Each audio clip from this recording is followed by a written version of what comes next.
भुवनेश्वर प्रगतिवादी प्रतिष्ठा दिवस और साहित्य उत्सव सृजनी कार्यक्रम अनुष्ठित होईछि। छत्तीसगढ़ राज्यपाल विश्वभूषण हरिचंदन मुख्य अतिथि भाव जोगदे कार्यक्रम को उद्घाटन करथिले।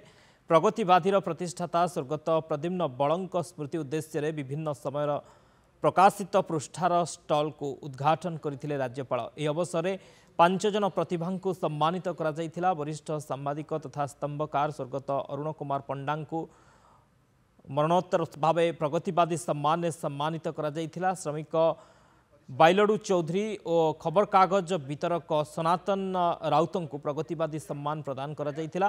प्रोफेसर धनेश्वर साहू सभापतित्व में आयोजित सृजनीर साहित्य उत्सव में मुख्य वक्ता भाव हिंदी साहित्यर प्रख्यात कवि तथा लेखक प्रोफेसर जितेंद्र श्रीवास्तव, विशिष्ट अतिथि भाव शिल्पी गुरु पद्मश्री विनोद महाराणा जोगदे प्रगतिवादी प्रतिष्ठाता स्वर्गत प्रद्युम्न बळंक स्मृतिचारण सह साहित्य चर्चा करथिले। कार्यक्रम में प्रगतिवादी अध्यक्षा शाश्वती बळ, निर्देशिका मोनालिसा बळ और कार्यनिर्वाही संपादक विरूपाक्ष त्रिपाठी उपस्थित थिले।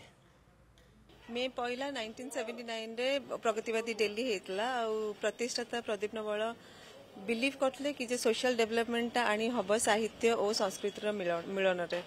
सृजनी होची हमरे सेमती गोटे साहित्य उत्सव करूचु लास्ट 3 वर्ष धरिकी, जोटी साहित्य जो माने लेखुचंती प्रगतिवादी को वर्ष सारा पाई तांकु डका हिची, तांकु फेलिसिटेट करा होची एई साहित्य उत्सव माध्यम रे।